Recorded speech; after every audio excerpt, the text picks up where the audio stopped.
Okay, we're good. We're good. We're good. We're good. Okay, all right. Now the next, as I was saying before, this next information I'm going to give you today may be the most important class you take in radical civics, because maybe what I tell you today may help you stay out of jail one day. May or may not. I can't really guarantee it. Your house. Let's go back to your house. In order for the cops to come in and search your house, they need a warrant. If the police knock at your door, and you go to the door, what's the first thing you should do? Ask if they have a warrant. Well, if they say, can we come in?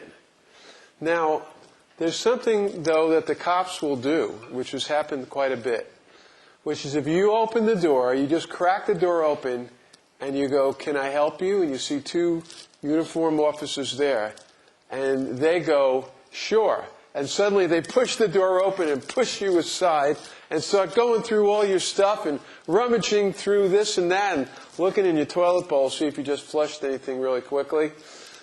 And then, later on in court, your attorney says, Judge, and they find something incriminating. Judge, that evidence can't be used. It's called the fruit of the poison tree, because they didn't have a warrant. And you know what the cops are going to say? They're going to say more than they let us in. We asked if we could come in, and Zach said, yeah.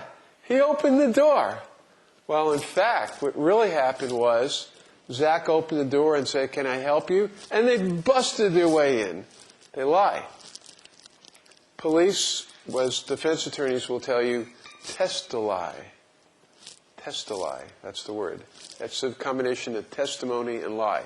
Test a lie. So what do you do about that?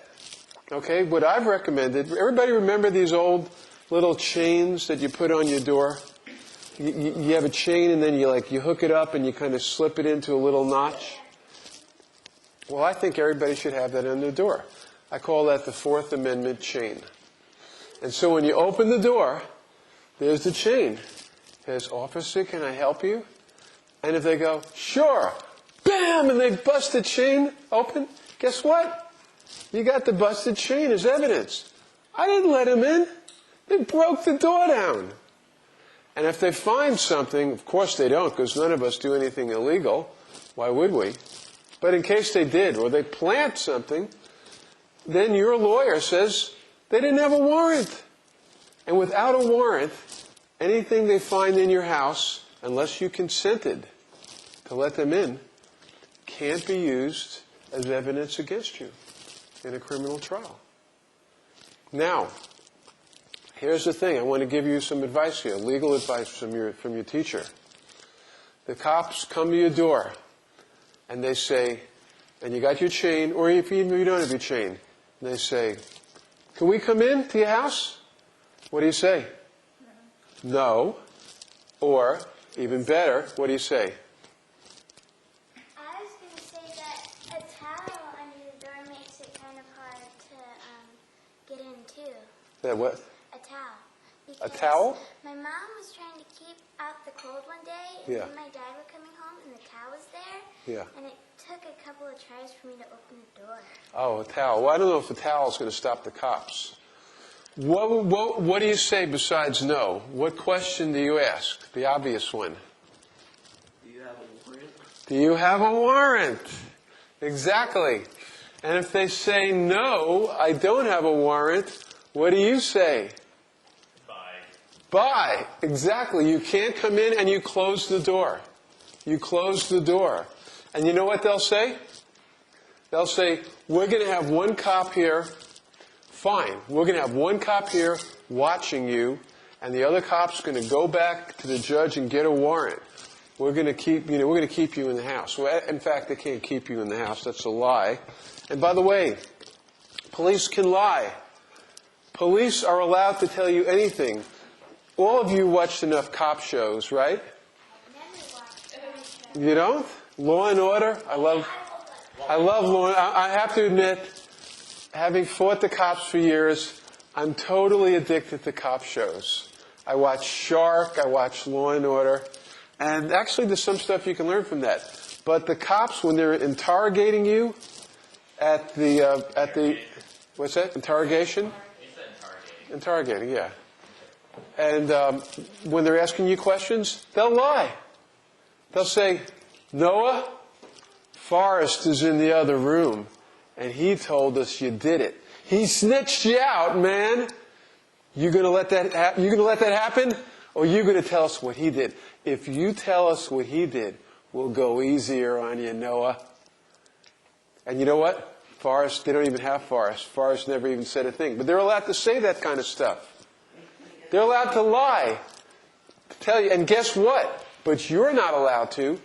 If you lie to the cops, then that's a crime. Well, also, Yeah.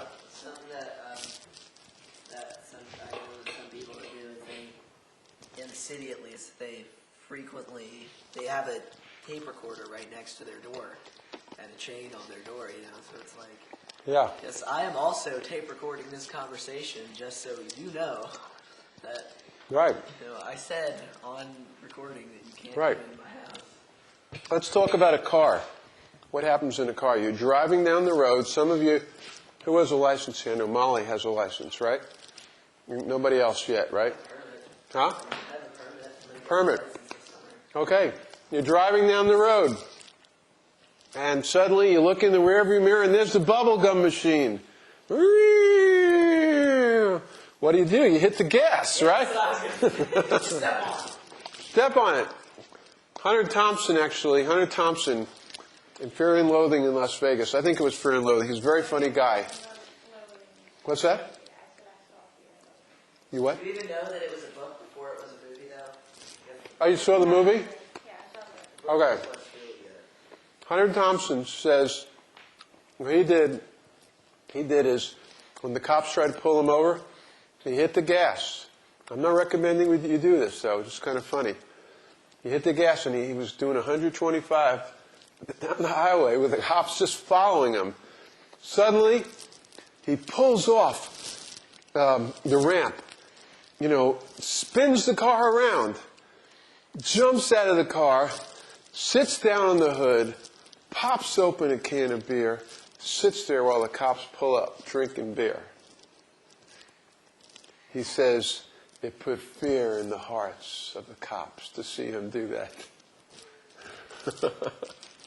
Because the cops, by the way, are tuned in. The cops have telepathic sensors. If you're afraid of them at all in any way, they pick up on that. Like certain animals are really sensitive to emotion, right? They can pick up certain emotions, especially dogs, right? Even dogs, aren't dogs very attuned to fear? That if you're afraid of dogs, they'll pick up on that? Well, cops are like that. Cops are like dogs in that way. I'm sure this will go over big on the internet. But they pick up on fear. If you're afraid of a cop, they're going to pick up on that. Okay. So, let's go back to the car.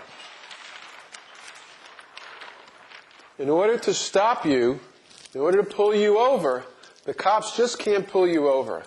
Although the cops do pull people over, they do what's called racial profiling. If you're in the Deep South, sometimes they'll pull you over because you're black or Hispanic.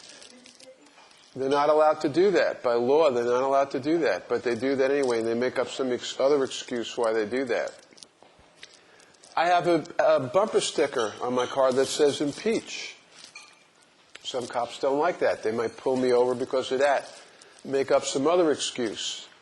But they have to pull you over for either it says RS or PC. Reasonable suspicion or probable cause. Okay? Reasonable suspicion is less than probable cause. It's sort of this. It's reasonable suspicion. See if I can give you a definition of it. It's another one of those very nebulous terms. Reasonable suspicion. It's articulable suspicion more than a mere suspicion. It's not necessary for the officer to articulate, identify a specific crime they think is being committed only that a set of factual circumstances exist that would lead a reasonable officer to believe that criminal activity is occurring. Well, if a bunch of people are driving down the road and they pass the police and suddenly one of them goes like this, really quick, but the cops don't see what they did, but obviously the police saw these people, and those people saw the police, and the police saw them do something really quick. The furtive gesture, that would be reasonable suspicion to pull them over. But if they drove by, if some people drove by the cops and they kind of looked a little nervous, that's not reasonable suspicion. That's not enough. The term is very vague, and it depends upon what judge you're going to be in front of. But you need a reasonable suspicion or probable cause. Probable cause is, let's say I'm driving 65 miles an hour in a 55-mile-an-hour zone. I've broken the law. That's probable cause. That fits. 20-mile buffer with all streets. Yeah, no, but if you're 1 mile over the speed limit, the cop has the legal right to pull you over. Then, once they come over, they have the right to ask you for license and registration, and you have to produce it. At that point, if they want to hold you, detain you. Now there's two different things that happens with police. They can either detain you, which means hold you. They can arrest you. That's different from detaining you, which means actually put handcuffs on you and take you away. Or they can let you go. When they pull you over for a traffic offense, they can keep you what's reasonable to that offense. Normally, but there's no real time limit. But let's say they pulled you over, Noah, you were doing 56 miles an hour in a 55-mile-an-hour zone.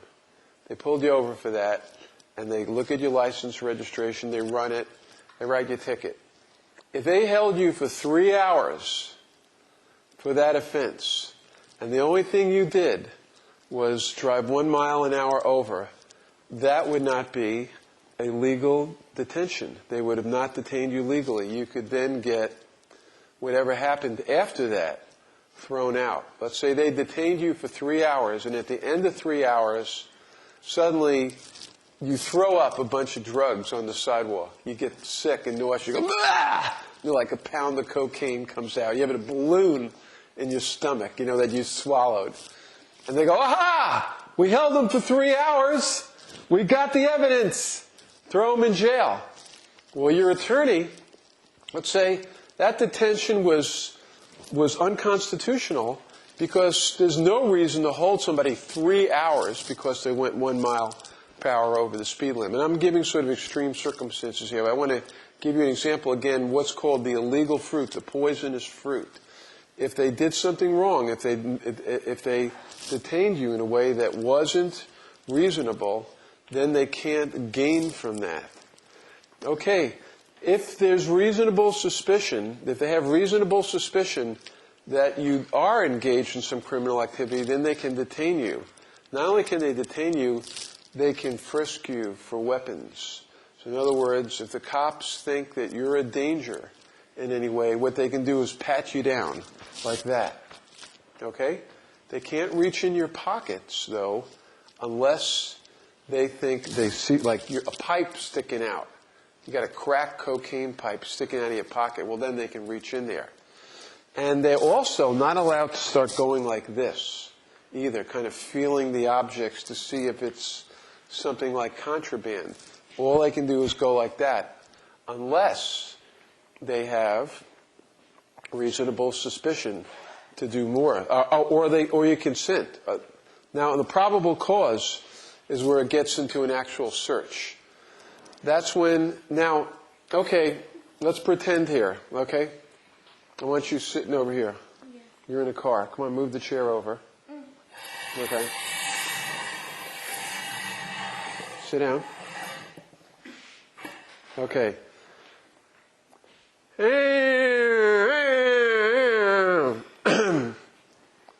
License and registration? So just... Yeah. Take it. Thank you. Okay. Is this your car, ma'am? Yeah. Yeah? Can I search your car? No. Why not? What are you hiding something? You hiding something? Why can't I search it? What are you hiding? What are you talking like that for? Get out of the car. Okay, let's stop right there. Okay, pretty good, up to the point where she said, sit back down again. What are you talking like that for? Okay, don't challenge the police. Yes, sir. No, sir. Sorry, sir. Yes, sir. Right, just remember what Chris Rock said? You don't want to get a whooping, okay? All right, no, you'd like to say that, but you don't say that. No. Or you'll end up with half of your head missing. Chris Rock said that was a guideline. Right. Okay, now, but this is what happens. The cops say, can I have your consent? If you give them consent and they find something, and sometimes they may find something on your car that wasn't even there. It magically appeared. That happens. It's called planting evidence. Okay? That'll happen. So, and they'll try to intimidate you, which is what I try to do, into giving me consent. I'll say, what are you hiding? What are you hiding? How come you're not going to let me, your friendly officer, you got something to hide? The correct response is, officer, I'm just exercising my Fourth Amendment right, and and that's it. Don't say, screw you, or you're being unreasonable, or anything like that. Don't challenge them. And that's all you say. Well, where are you coming from? What are you doing? Well, what have you been doing? You don't have to answer any questions. However, now here's sort of the funny part. If you don't answer their questions, then they start thinking you're more suspicious. So I would answer questions very limited. I just came from my mother's. Where are you going? Going back home. You just one or two words. Now, but are you using any drugs in here, officer? At this point, when they start asking you about criminal activity, your response is, before I answer any other questions, I'd like to see a lawyer. Or you can ask, am I being detained or am I under arrest? Am I being detained? At that point, if the officer has to answer you yes or no, am I being detained? If you are being detained, that officer has to have reasonable suspicion that you're committing a crime. And so, if you say to me, am I being detained? Are you holding me now? Can I go? Can I go? And they say no. Later on, if they found something on you or they said you were doing something criminal, they're going to have to prove that they had some really good reason to hold you.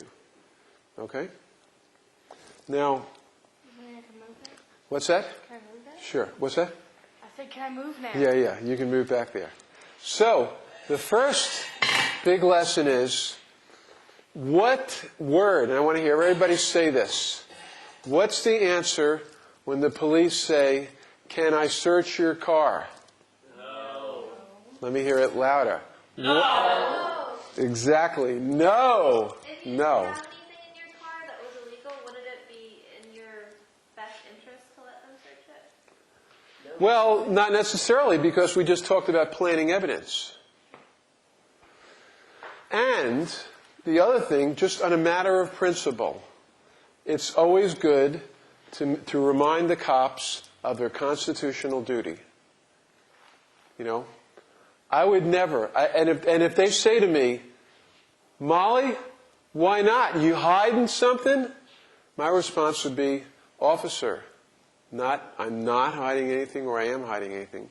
Officer, I'm just exercising my constitutional right to not consent to a search. Don't say, as Forrest might say, got any problem with that, man? Okay. Or else you're looking for the whooping. Yeah, I have a problem. Get out of the car. I'm going to kick your butt. That'll happen. You always be respectful, but cops will actually, and I'll give you a funny thing that happened to me. Somebody lives on the farm, was driving through Summertown one day, and they called me on the cell phone. They said, "Hey, Alan, the cops just pulled me over, and they're telling me that I have to stay here for a while until they get dogs. They're getting narcotics dogs to search my car. What do you think about that?" So they were detaining him. He couldn't go, okay? I said, "Put the police officer on the phone." So he gave the cop his cell phone, and I said, "Hi." The cop goes, "Who's this?" I said, "I'm Alan Graf. I'm Joe Smith's lawyer." He goes, "What?" I said, "I understand that you've pulled my client over and you're not allowing him to go.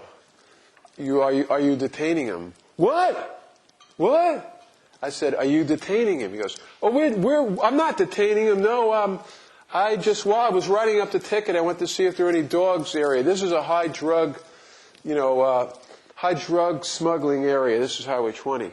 And we needed to see if there were any dogs around." I said, "Do you have reasonable suspicion that he's either committing or has committed a crime?" He goes, "What? What? Are you going to report me to my supervisor?" He starts getting paranoid. I said, "I don't know what I'm going to do. Do you have reasonable suspicion to detain my client?" He goes, "Okay, all right, well, thanks." And then he right away says to my client, Joe Smith, "Okay, I decided you can go." And he let him go. So, the fact that a lawyer got involved maybe backed the cop down a little bit. It was kind of funny. I've never had a cop react that way to me before. But when you don't challenge him, but you just sort of say, "Am I free to go?" Always ask that. Am I free to go? Like, they have the right, when they pull you over and you've had some sort of infraction, like you've been speeding or you're in the wrong lane or you didn't signal, or let's say there's another one where if a cop's pulled off by the side of the road and you don't pull over to the next lane, that's an infraction too. If you do any of those, they have the right to pull you over. In Georgia, if you have too much tint on your window where you can't see in, they can pull you over. They have laws like that. Yeah, some, People in limos? Right, limos are tinted. That's right. Good question. Do they pull limos over? That would be a good question. Are they selective in how they pull over? The police are selective. That they're always profiling. If you got long hair in certain areas, it's probably not as bad as it used to, but years ago, like 30 years ago, when I was like traveling around and I had long hair, they'd pull me over all the time. They just think, "God, he's a hippie. He's got dope." Luckily I didn't have dope most of the time. One time I was pulled over and I got arrested. And that's a whole other story I'll tell you about sometime. yeah. Something else that happens is usually two cops ride in the same car. Yeah. And That's right. One of them will call the other one and report the sighting of a drunk driver. Yeah. And then even if the person after they pull him over is proven to not be drunk, somebody calling in and saying that they want to report a drunk driver is enough for them to get you out of your car right away. Yeah. Here's another thing. Don't get out of your car. Here's some practical advice, sort of along the what Chris Rock talked about. When you're pulled over, the first thing you want to do is keep your hands out there. Always keep your hands in plain view. Now, when a cop pulls you over, you have to look at it from a cop's perspective, especially it's at night. They pull you over. They don't know who they're going to run into. Maybe it's some escaped armed criminal. And if they come over to you and suddenly you stick your hand in your pocket, well, in Portland, if you were black and you did that, that might be a death sentence. They've had a number of people from my old town in Portland where Somebody just reached for their cell phone, they got like 10 bullets in the head. Yeah, and died. That's happened a lot. So the best thing to do is always keep your hands in plain view until they say license and registration. I just hold on to the steering wheel. And then you reach for your license and registration.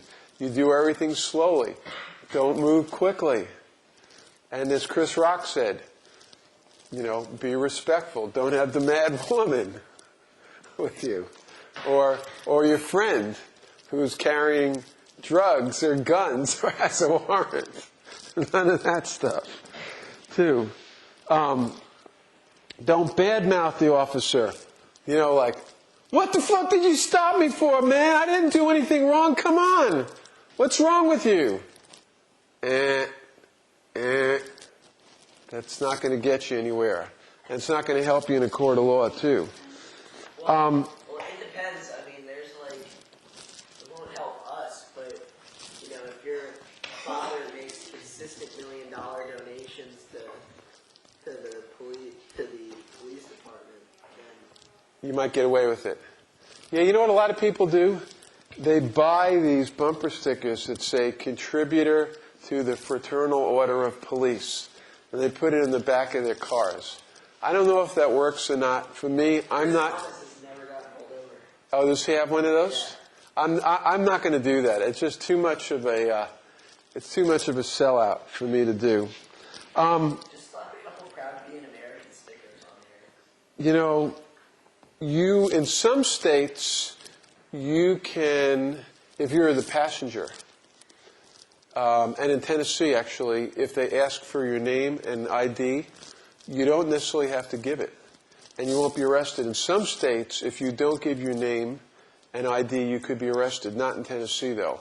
However, if you say, I don't want to give you my name, that's going to raise their suspicion, and they're going to figure out some way of hauling you in anyway.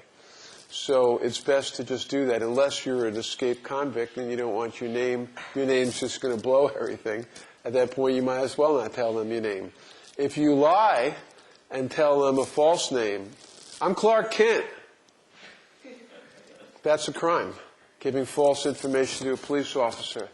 The other thing is, don't get out of the car. And I've done this, a number of times, and I shouldn't have. Did not follow my own advice, where I get pulled over, and the cops kind of wait, and I get out of the car, and I walk over and say, how you doing, officer? Trying to be, Mr. Friendly. And a lot of times they'll say, get back in the car. Yes, sir. Don't get out. You don't want to get out, because sometimes if you get out of the car, a cop who's had too much coffee, maybe it was in a shooting the night before, might decide that you're coming after him. You get a bullet in the head. You'll probably get a bullet in the leg. Not smart to do. We're all white. We get bullets in the leg. Sometimes. Remember, you don't have to consent to search of your car or your house. If they ask you to sign something to consent, don't do it. Just standard practice. Whenever you're wondering what to say to the cop if they're asking a question and you're not sure of the answer, the best answer is no. If you're not sure what to say, no. That's the best answer. Yeah. But what if they said,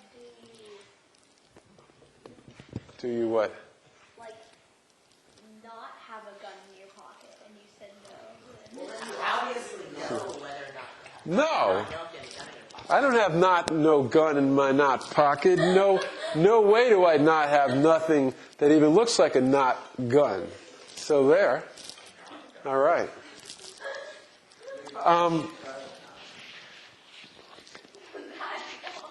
If you're given a ticket, you do got to sign it. If you don't sign it, they can arrest you for that.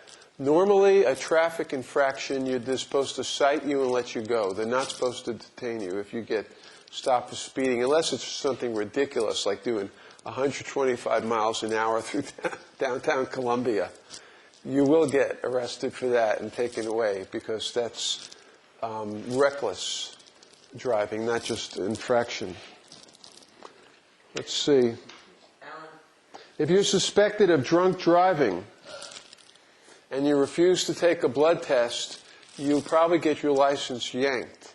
However, if you are somewhat drunk and you take the blood test, it's positive proof that you were drunk. Most lawyers will advise you not to take the test, let your license get yanked, and then go into court and argue that you weren't drunk. Because the evidence, if you agree to letting them take that evidence, then you've established evidence that's really solid against you. Other than that, you can make arguments to the contrary. Remember always that if you don't consent to a search, and they search and they find something or they planted something, that's a defense against the evidence that they will find or that they plant. Also, again, we talked about cops will say you said one thing and you really didn't.